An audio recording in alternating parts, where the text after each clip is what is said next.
আজ আরও একটা রেসিপি নিয়ে চলে এলাম। আজ রান্না করব চিংড়ি মাছ দিয়ে মোচার ঘন্ট। চলো রেসিপিটা দেখে নিই।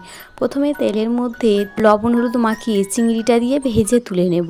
আর একটু পরিমাণে তেল দিয়ে দারুচিনি এলাচ আর লবঙ্গ তেজপাতা দিয়ে নাড়াচাড়া করে পেঁয়াজগুলো দিয়ে দেব। তার সাথে আলুগুলো দিয়ে ভালোভাবে ভাজাভাজি হয়ে এলে টমেটো দিয়ে দেব।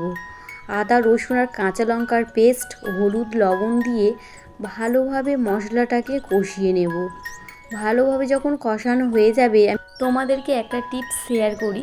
মোচা কেটে সবসময় হলুদ জলে দিয়ে ধুয়ে নেবে, কারণ হলুদ জলে ধুয়ে নিলে মোচার কালো ভাবটা আসবে না, তরকারি দেখতে ভালো হবে। মশলা কষানো হয়ে গিয়েছে, মোচাগুলো দিয়ে ভালোভাবে কষিয়ে নিয়ে পরিমাণ মতো জল দিয়ে দেবো। আলু সেদ্ধ হয়ে গেলে চিংড়ি দিয়ে দিচ্ছি।